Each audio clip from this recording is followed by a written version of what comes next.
我的丫鬟冒充我的身份，和借住在相府的李莫白暗生情愫，珠胎暗结。李莫白高中状元，后来相府提亲，我爹允了。丫鬟绝望投井，一尸两命。新婚夜，李莫白发现我非心上人，不动声色暗中调查，以为是我嫉妒丫鬟，逼死了他。此后10年，他借助相府势力青云直上，表面上对我温柔体贴，却在相府卷入谋逆案时落井下石，害我爹枉死，全家流放。我也在他的折磨下，寒冬腊月被丢进寒潭溺死。再睁眼，我回到了他来相府提亲的那日。大家好，欢迎收看皮皮听书。刺骨的寒意和濒死的窒息感似乎还残存在身体内，我苍白着脸，牙关轻轻颤动，一言不发地望着镜子里鲜嫩的脸庞，盘算着怎么弄死李莫白。我知道他会在今日来提亲，大张旗鼓，弄得人尽皆知。人人都说新科状元对相府小姐一见钟情，乃天赐良缘。实际上，他一见倾心的是我身边的丫鬟金雀。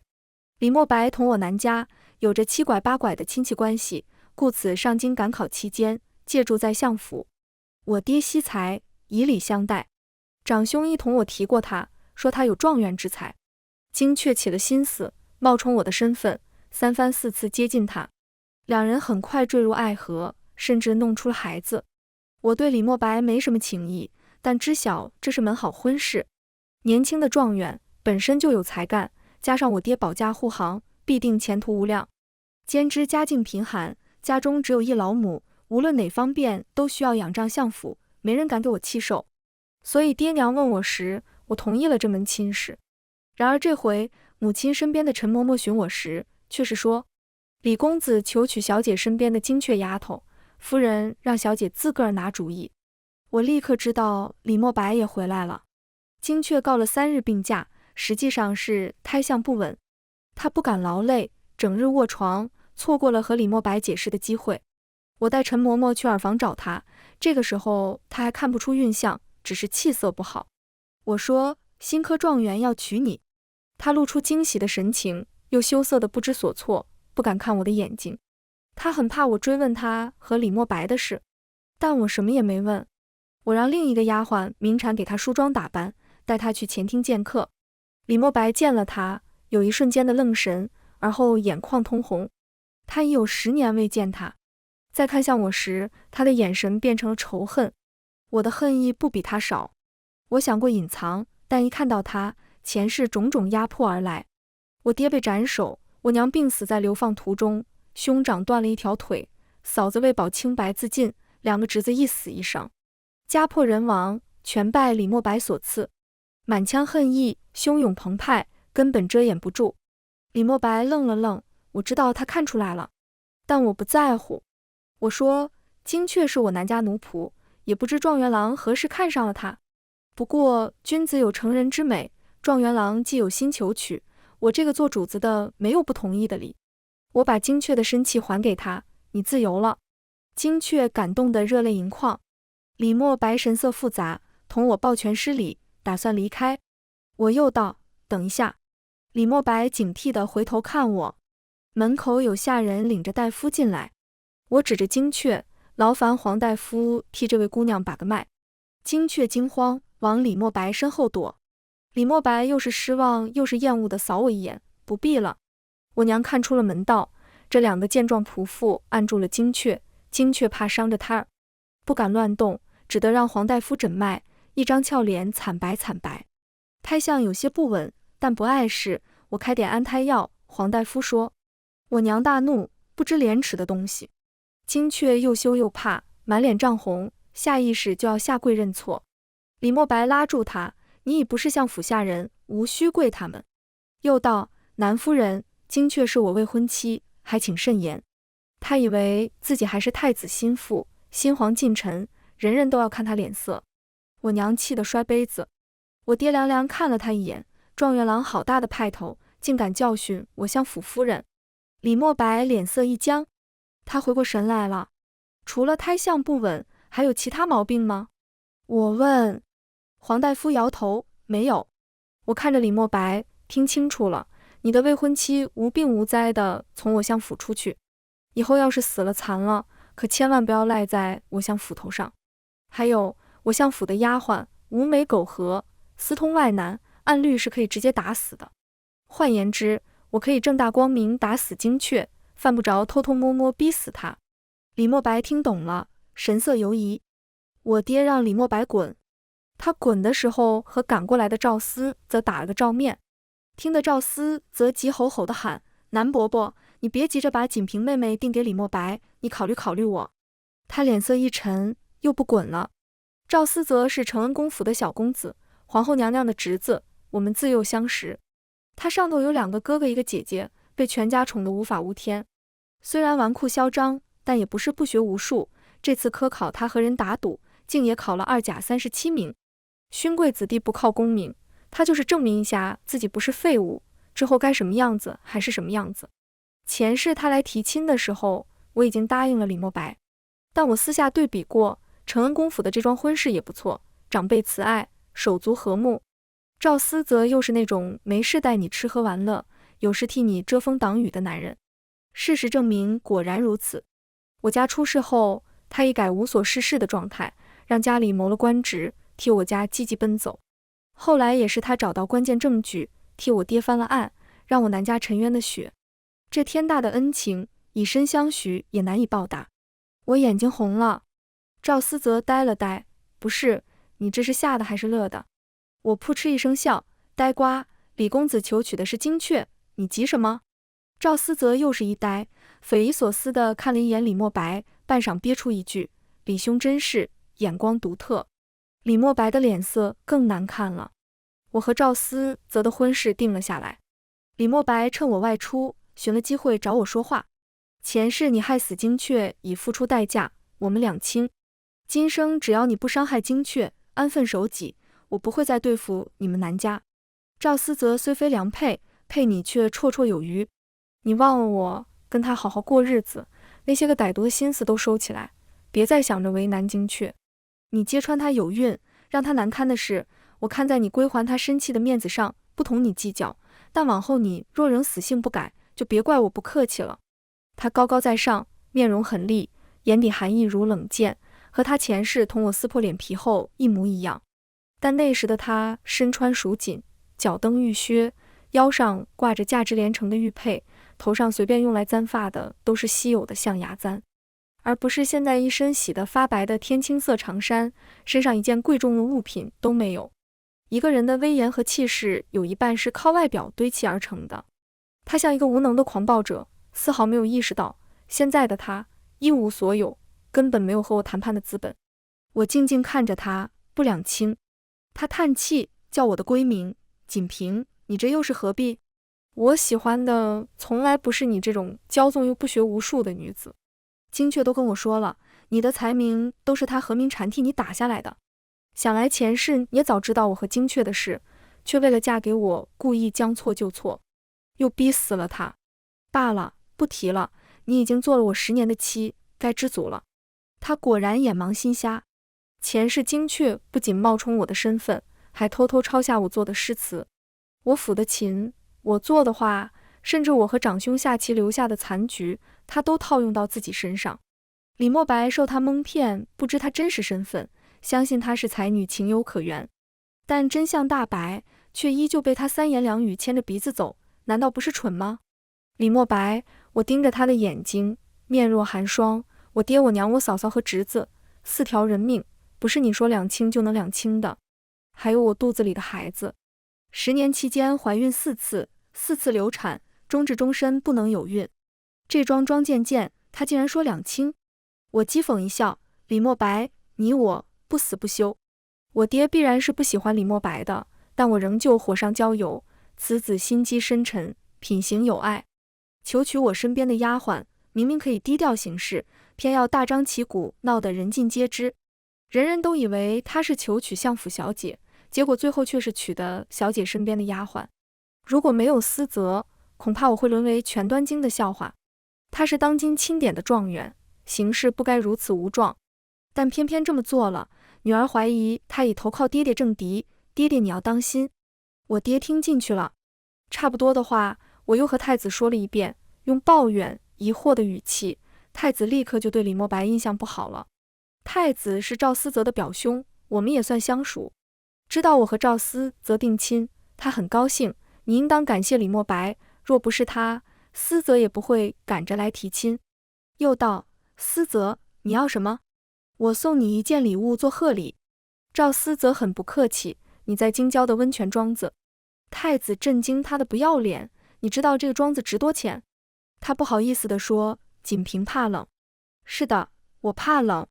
李莫白也知道我怕冷，所以他选了我最怕的方式送我去死。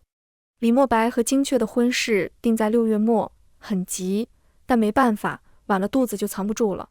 前世他和我的婚礼有多热闹，今生他和金雀的婚礼就有多冷清。新科状元本应炙手可热，但大家都知道他得罪了相爷，没人愿意为了一个不知前途的小子和相爷作对。再者，状元本应进翰林院任职，但不知何故，榜眼和探花都受了职，唯有李莫白，上头什么诏令都没发下来。他们的婚礼在李家租的一进院子举行，地方不大，但李莫白下了血本，请了外头的红白班子做菜，5两银子一席，摆了10桌，还借了邻居的地方。结果一个官员都没来，邻里倒是做了2桌。听说李莫白的脸从头黑到了尾，他觉得是我爹从中作梗，趁我去首饰铺子买首饰的时候又蹲到了我。夫妻10年，他实在是了解我。你以为前世我能做到高位，靠的是你爹吗？他愤愤说，太子赏识我，乃因我们政见一致，兴趣相投，因我有真才实干，能助他治理国家。他嘲笑我无知妇人，眼界狭窄，以为这样就能阻挡我。前世他有我爹举荐，靠着一篇策论得到太子赏识，我爹手把手带他，他又肯吃苦，很快崭露头角。他有句话说得对，他的确是有真才实学的。但那又怎么样？我叫掌柜，为什么会有乞丐进来？他被轰出去，气得满脸通红。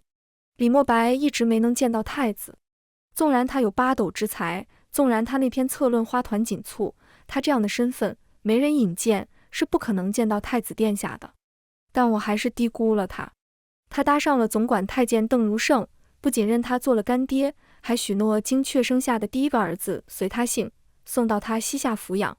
李莫白60岁的老母气的病倒，金雀倒是支持他。他那篇策论终于如愿以偿送到了太子案上，但太子没看，让人丢了。太子厌恶他，认阉人做父，出卖自己的孩子，毫无文人气节。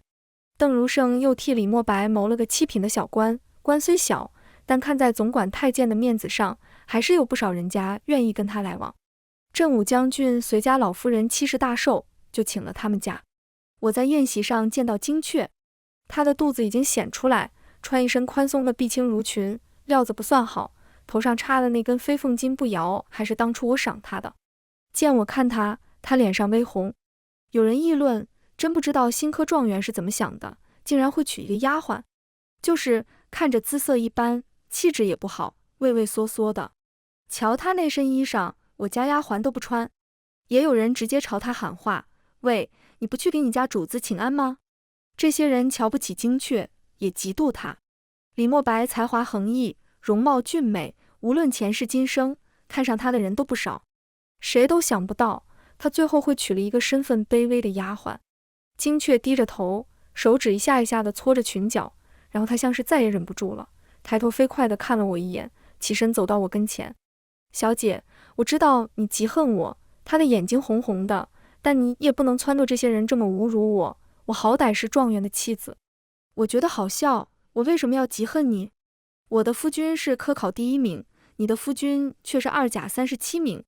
你身份高贵，我只是个丫鬟，我的夫君胜过你的，你自然心中不平衡。他自有一套逻辑。我笑，你想多了，状元虽然厉害，却不是什么稀罕物。从开国至今，我们天朝总共出了56位状元，再过3年马上还会再多一个。你大可不必觉得人人都稀罕。再者，我上下打量他，勾唇，我可过不了苦日子。哄堂大笑。金雀的眼泪没忍住，她哭着要跑。随暖及时拉住她，瞪我，你少说2句，别在我家搞事，人家还怀着孩子呢。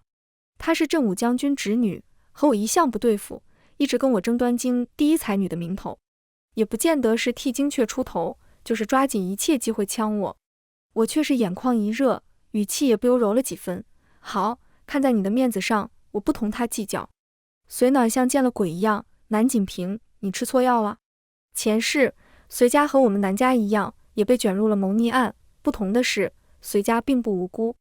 随暖的大伯镇武将军是真的勾结了安王，在安王攻入端京时，大开方便之门。后来安王兵败，镇武将军被乱箭射死，随家满门抄斩。但因随暖长得有几分像精确，李莫白就下了他，纳入后宅。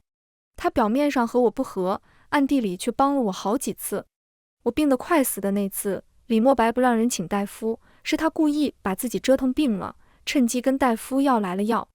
我被李莫白扔进寒潭的时候，他奋不顾身要跳下来救我，被李莫白拦住后，他大声跟我喊：南锦屏，你坚持住，赵思泽已经替你家翻案了，你长兄马上就要回京了，你千万别死了，你死了我以后跟谁斗？但我还是死了，我没能坚持住。我站起来，精确下意识后退了一步。我没理他，我抱了抱随暖，我宣布，以后你就是端京第一才女了，我南锦屏甘拜下风。随暖打了个寒战，南锦屏你别这样，我害怕。精确没挨到散席就走了，我追上去，他很警惕地同我拉开距离。你想做什么？他护着肚子。我轻轻笑，你有没有发现你和随暖有几分相似？不过随暖比你美，比你有气质，比你有才华，家世也比你好。但是听说随家长辈不大看得上李莫白。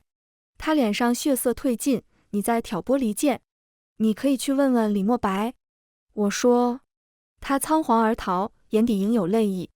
我知道他不会去问，他只是一个被父母卖给人牙子的丫鬟，背叛了主家，除了李莫白，他无人依靠。不管我说的是不是真的，他都不敢去质问李莫白。他只会暗中观察，然后会发现李莫白的确对随暖另眼相看。女子运中本就多思，任何蛛丝马迹都会被他放大。他必定不得安生。人的精力是有限的，李莫白要安抚照顾他，其他方面就不会那么周全了。我转身，随暖就站在我身后，皱着眉。你同他说了什么？他跟见了鬼似的。没什么。你今天怎么怪怪的？我不同他解释，只是低声道，你大伯似乎在跟什么人来往，让你父亲留心一下。他惊恐地看着我，我抓着他的手，表情严肃，事关你全家性命，切记要保密。我只能说这么多，剩下的就看他们的运气了。随暖很害怕，几乎是立刻就去寻他父亲了。2个月后，随家两兄弟反目成仇了。据说是因为随大将军算计随暖的婚事，虽然没成事，但两家闹得很凶，不仅分了家，还扬言老死不相往来。我很欣慰。随暖的爹是个拎得清的，他和随将军生活在同一屋檐下，只要有心，肯定能发现蛛丝马迹。快刀斩乱麻，就算日后被连累，也不会落得前世那样的下场了。随暖约我在醉仙居见面，送了我一套昂贵的头面。我爹说这是谢礼，我不客气地收下。他对我态度有所改变，也肯跟我说些知心话了。那个李莫白不知道怎么回事，每次见了我眼神都怪怪的，有一次还叫我暖暖，被我大哥骂跑了。随暖的父亲是翰林院讲士，太子很喜欢听他讲经史，李莫白大约想走他的路子。毕竟他的干爹邓如胜那边收效甚微，他迟迟得不到太子的赏识，已经登过高位的他，无论如何没有耐性等上几年。对门忽然传来喧嚣声，声音耳熟，我同随暖开门一看，竟是李莫白和赵思泽。原来李莫白不知从哪里打听到了太子的行踪，竟跟到了醉仙居。门口守着的侍卫不给他通报，两人还起了冲突。太子在里头听到动静，让赵思泽出来处理。赵思泽本就不待见李莫白，说不上2句就要动手，忽然见我出来，手上立刻收敛了。锦屏妹妹，你也来这吃饭？她跟变脸似的，刚才还一脸厉色，这会儿却笑得如春风拂面。他们家的烤乳鸽特别好吃，你一定要试试。她还有心情跟我聊吃食。随暖随口应道，行，待会儿点，今儿是我请你的锦屏妹妹吃饭，有什么好吃的你尽管说。赵思泽还真的报了几个菜名，李莫白喝了酒，怒意勃发，胆气冲天。我说了，我要见殿下。赵思则嗤笑，你当殿下什么阿猫阿狗的都见，赶紧走，别妨碍我跟锦屏妹妹说话。李莫白的怒火烧到我身上。南锦屏，是不是你跟殿下说了什么？殿下看了我那篇策论，不可能不见我，一定是你怀恨在心，在殿下面前诋毁我。随暖不可思议地看着他，你在说什么？这跟锦屏有什么关系？李莫白对他倒是神色柔和，暖，随姑娘，你离南锦屏远点。他心思歹毒，无才无德，嫉妒心又重，你样样比他出色，总有一天他会害了你。随暖气的脸都红了，你有病吧？我一点没生气，李莫白这样失态，恰恰说明他心态崩了。但这还不够。我问，什么策论？是殿下让人丢掉的那篇吗？赵思则，是吧？不清楚，不过锦屏妹妹说丢了肯定丢了，就算没丢回头，我也让殿下给丢了。我和他对视，情意绵绵的笑。李莫白气得失去理智，南锦屏，你别敬酒不吃罚酒，我有没有警告过你别耍手段？你是一点不把我放在眼里。他浑然把前世今生搞混了，以为他还是高高在上的权臣，而我家破人亡，任他欺凌。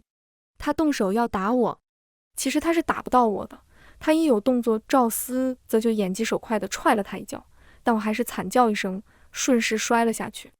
因为挨着楼梯，直接就从楼梯上滚了下去，没有大伤，但是额头磕破了，血流了一脸，看着特别触目惊心。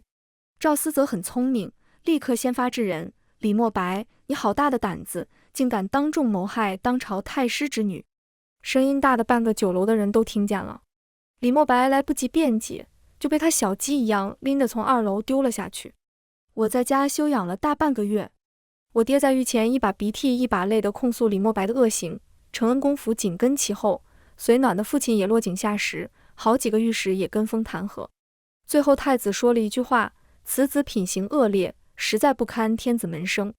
于是皇上即除了李莫白的状元功名和好不容易得来的官职，李莫白也成了天朝建国以来第一位被革除功名的状元，也算是名留青史了。我没想到李莫白还要见我，我带了一名会武的婢女，吩咐他，若李莫白伤我，直接杀了他。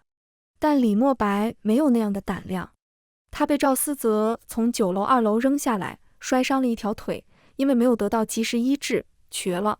他就这样一瘸一拐地走到我面前，身上穿的还是那件洗得发白的天青色长衫，袖口的位置还打了补丁。锦屏，他脸色憔悴，胡子拉碴，瘦了一圈，再不复当初状元郎的意气风发，是我识人不清，遭了蒙骗。原来金雀一直在骗我，他只是识的几个字，不会作诗作画，也不会弹琴。我喜欢的人一直是你。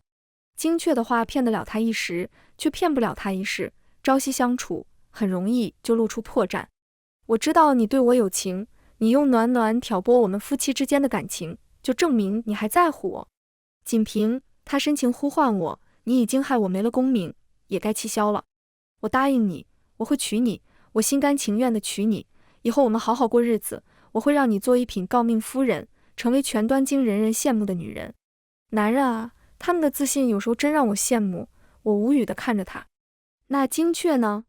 见我有回应，他大喜过望，立即道：他骗婚在先，我不休他已经对得起他，看在他怀孕的份上，我留他做妾，反正他从前也是伺候你的，以后就继续伺候你。我忍不住哈哈笑，李莫白，前世你为了替金雀报仇隐忍10年，我还以为你对他的情分比海深比山高，没想到不过如此啊！你为了荣华富贵，竟然想贬妻为妾，哈哈，真是可笑！你当我是什么很贱的人吗？你一介白身，一贫如洗，你凭什么觉得我会不要承恩公府的公子而选择你？他脸色大变，青白交替。我继续刺激他，你不是说你荣登高位靠的不是我们相府吗？现在你看到了，你就是吃软饭的，没有我们相府，你什么都不是。你这一生也就这样了，有我们相府在，你永远别想走到太子身边，你永无出头之日。李莫白后来有很长一段时间没有出来蹦跶，直到安王进京。安王是当今圣上最小的弟弟，只比太子大4岁。相比较太子的勤政好学，他就像一个反面教材，文不成武不就，整日就知道吃喝玩乐，还闹出过好几件荒唐事。不过这都是他的伪装，前世直到他举兵造反，都没人看出过他的狼子野心。安王的封地在安阳，平时无诏不得入京，只有过年会依照祖例进京陪他的母妃穆太妃2到3个月。他和穆太妃母子情深，前世造反也是等到穆太妃过世之后。我派去盯着李莫白的人禀告说，李莫白暗中投靠了安王。我松了一口气，李莫白果然没让我失望。已经尝过权力的滋味，他怎么可能甘心此生只做一个平民百姓？得不到太子的赏识，他可以得到安王的赏识。没有人比他更清楚，安王会在10年后造反，而且差点攻入皇城，是他冒着生命危险，孤身前往敌营，瓦解了安王和其军师的信任，让他们反目成仇，军心大乱，让太子有机会带兵将他们一举歼灭。他是平反的大功臣，是百姓的大英雄。正因为如此，后来他指证我爹的言辞才没有人怀疑。他甚至为了替我爹求情，跪在勤政殿外面，将头磕得鲜血淋漓。我南家没有被满门抄斩，也是他不要赏赐换来的。多么重情重义的男人啊！谁能想到他当面一套，背后一套？我没有跟太子提过安王会造反的事，没有证据，空口白牙诬陷皇族，只会让太子对我反感。更何况安王虽然不着调，对太子却是极好，还救过太子一命。太子对这位小皇叔也是能宠就宠，绝不容旁人随便污蔑。李莫白也知道这一点，他一点不怕我去告密，甚至巴不得我去告密。10年后才会发生的事，现在一点影都没有。他非常自信地认为，这一世没有他的阻拦，安王一定能谋反成功，登上95之尊的位子。而他有从龙之功，也必将1人之下万人之上。我虽然没有告诉太子，但我告诉了我爹。我说我做了一个噩梦，我爹当我胡思乱想，并不当真。但我预言了接下来几天会发生的事，他就变得慎重了。安王进京以后，同往年一样，打着吃喝玩乐的幌子，同不少朝臣攀交情。我爹喜欢古画，他就每年送他一幅。今年送的是王冠谦的《江山图》，前世就是这幅画成为了我爹私通安王的铁证。这幅装裱好的画的轴杆里藏着一封安王收买我爹的信件，原本是没有的，是李莫白趁乱从安王处搜来，悄悄藏进去的。画是真的，信是真的，但是是假的。我爹百口莫辩。这一世有了我预警，我爹断然拒绝了安王的示好，并把以前安王送的古画趁着除夕宫里刺眼，硬卖给了朝中其他几位爱好古画的大臣，把得来的钱财1分不剩，全捐给了边疆战士。我爹被皇上大赞高风亮节，一心为民，乃百官表率，惹得其他大臣也不得不忍痛捐款。相府的这些小动作，李莫白全看在眼里，但他毫不在意。和安王撇清关系有什么用呢？等到安王登基，他1人之下万人之上的时候，清算一个相府又算得了什么？正月里，精确的孩子出生了，是个儿子，一出生就被李莫白抱给了邓如胜。他如今表面上一家老小全仰仗邓如胜，没了官职俸禄，只能在邓如胜的铺子里当长工。精确刚出月子就要给人家洗衣服赚家用，食指冻得红肿，和当初在我身边当丫鬟相比，简直一个天上一个地下。我在街上碰到他，他穿的也单薄，身上什么首饰也没有，人瘦了一圈，脸色枯黄憔悴，眼神暗淡麻木，一点不像刚生产完的妇人。我请他去醉仙楼吃饭，他吃到差点吐出来，最后伏在桌子上呜呜哭。小姐，我后悔了，我不该冒充你勾引他。隔壁有交谈声隐隐约约传来，当然本来隔音效果没这么不好，是我做了点手脚，他的哭声戛然而止。他听出了李莫白的声音。李莫白现在一穷二白，怎么会有银钱来这么贵的酒楼吃饭？李兄真是料事如神，短短时间就成为王爷的心腹。这次回封地，王爷还特地嘱咐让你一家随行，以后李兄平步青云，可千万不要忘了小弟啊。李莫白扬眉吐气的笑声震耳欲聋，一定一定。顿一顿，安阳路途遥远，我母亲年事已高，不便随行，我娘子也要留下照顾她，就不一同去了。那人随即发出猥琐的笑声，既这样，李兄身边也是少不得人照顾的，不知李兄喜欢什么样的计划，我好让安阳的人提早准备。李莫白想了一会儿，随家大姑娘你可认得？原来李兄喜欢这样的，相府千金那样的也勉强可以。明白明白。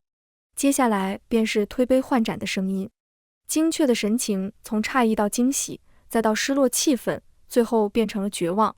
原本就没有光的眼睛变得更加死气沉沉。小姐，我该怎么办？我该怎么办？他喃喃问我。3月12，安王启程回安阳。半个月后，安王的生母宫里的穆太妃被人毒死，查来查去，查到穆太妃身边的宫女身上，用了极刑。宫女交代是受安王身边的吴先生指使。这位吴先生表面上是安王养的门客，实际上是他的军师，极受安王重视。穆太妃一向身子骨不好，缠绵病榻多年，但却怎么也不死。吴先生等了许多年，终于等不下去了。前世他让人下的是慢性毒药，足足用了2年，才一点点夺去了穆太妃的生机。穆太妃一死，安王再无顾忌，举兵造反。但李莫白查到了真相，在紧要关头给了安王致命一击，安王和吴先生反目成仇。前世吴先生是7、8年后才动的手，李莫白可等不了这么多年。他提前动手了，也是慢性毒药，差不多1年后毒发，但我让人换成了剧毒。安王的门客为何要谋害主子的生母？太子继续查下去，就查到了李莫白身上，这才发现他竟跟着安王去了安阳。他的妻子主动交代，李莫白走前交给他一本账册，吩咐他好好保存，还说他们马上就能飞黄腾达。那本账册记录了安王和朝中以及各地官员的人情往来，数额之大，令人啧舌。太子还有什么不明白的？首先控制了镇武将军，随即派人快马加鞭，日夜兼程，在安王前面赶到了安阳，查抄了安王府，不仅搜出了安王丝质龙袍，还发现他暗中练兵囤兵器，妥妥的造反证据。安王一行人在半路就被捉回了端境。李莫白一人之下万人之上的美梦刚刚萌芽，便被我扼杀了。他太自信了。我是没有证据，但我可以栽赃啊。李莫白斩首的前夜，我去牢里看他，他迷茫地靠在墙壁上，一下又一下地撞着头，嘴里喃喃：不对，不对，哪里出错了？不应该是这样，不应该的。看到我他也没什么反应，喝一声自嘲：你是来看我笑话的？我是来让你死得明白的。他猛然反应过来，不敢置信地瞪着我：是你？又摇头：不可能，你不可能知道那本账册，那本账册10年后才会出现。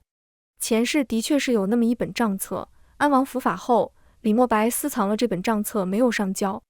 他想用来掣肘和安王有私的官员，拿捏他们为自己所用。还有穆太妃的死因，他也从来没有跟我提过，是暖暖告诉我的。我静静注视他，你拿暖暖当替身，什么都跟他说，可是他什么都跟我说。账册是我假造的，回来的那天，我就根据前世的记忆，将那本账册里的内容默写了下来，没有一五一十，但也七七八八。李莫白哈哈大笑起来，竟然是这样，竟然是这样！我竟败在自己所爱的女子身上。他笑得眼泪都出来了。我也笑，你别侮辱暖暖了，你有什么资格爱她？还有精确，你一定不知道，我的计划之所以能这么顺利，多亏了他和我合作。精确！他暴怒，这个贱人，我哪里对不起他？他要这样背叛我。他一个丫鬟嫁给了状元郎，他还有什么不满足的？贱人，叫他来见我，叫他来见我。他恐怕来不了了。我说他因揭发用功，太子免了他的死罪，如今已经嫁给了一个外地富商，早就走了。就是可怜了你的老母亲，都用不上满门抄斩，直接就被你气死了。他呆愣住，片刻之后暴起：你这个毒妇，毒妇！我娘从没对不起你过，你为什么要害死她？我要杀了你！你说什么呢？我说害死你娘的是你啊，是你要造反，跟我有什么关系？他无力地滑坐在地上，眼神空洞，唯有2行浊泪。我转身抬脚走了2步，又回头。对了，忘了告诉你，你的义父邓如胜也是我的人。李莫白死后半年，我和赵思泽成亲了，随后直接给我送了1万两压箱银，谢我救他全家。洞房花烛夜的晚上，他问我，我是说假如李莫白当时求娶的是你，你会答应他吗？我脸不红心不慌的撒谎，当然不会，他样样不如你，我怎么会选他？而且我知道你打小就喜欢我。他害羞，哎呀，那你怎么从来没跟我提过？因为我的爱从成亲才开始呀。我问他，怎么忽然问这个问题？我做了一个梦。他吻我，吓死人了，不过好在是个梦。全文完，皮皮听书，感谢您的观看，每天上新精彩小说，喜欢就订阅吧。